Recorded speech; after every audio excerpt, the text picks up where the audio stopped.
And let me just say, it's like the house is burning down and they just refuse to throw water on it.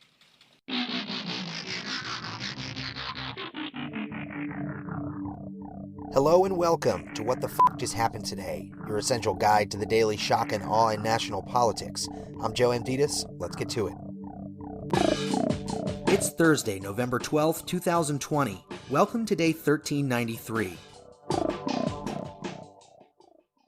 Dr. Anthony Fauci urged Americans to double down on precautions as the United States recorded more than 145,000 coronavirus cases on Wednesday, yet another record.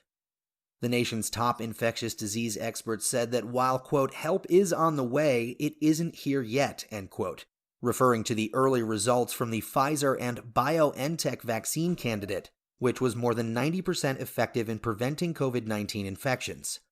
The rise in infections also comes with new highs in the number of deaths. The U.S. reported 1,549 deaths on Wednesday, the highest since May 14th. Fauci, meanwhile, added that working alongside the Trump administration has been, quote, very stressful, end quote.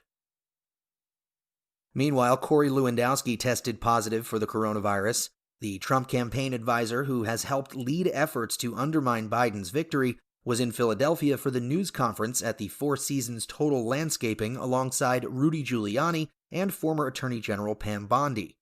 Lewandowski also attended the election night party at the White House, where several other people later tested positive. Joe Biden, on the other hand, formed a COVID-19 transition team in order to coordinate the coronavirus response across the government.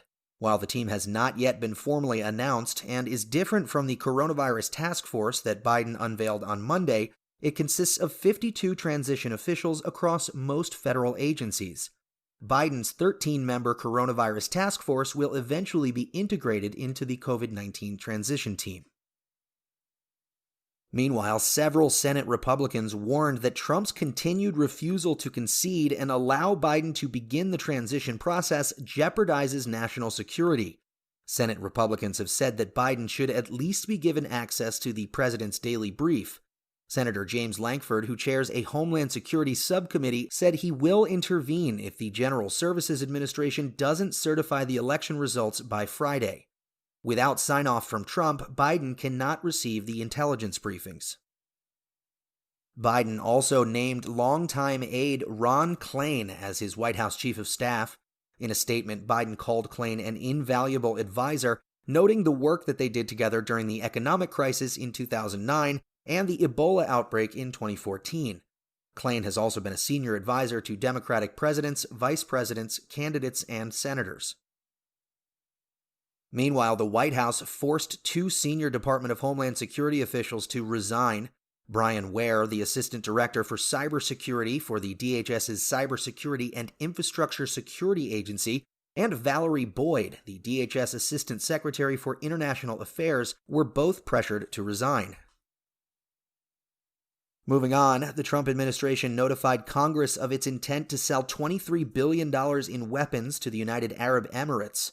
While there have been bipartisan efforts in Congress to block potential arms sales to Persian Gulf states, the sale will go forward after 30 calendar days unless both houses of Congress pass a resolution of disapproval by a veto-proof majority.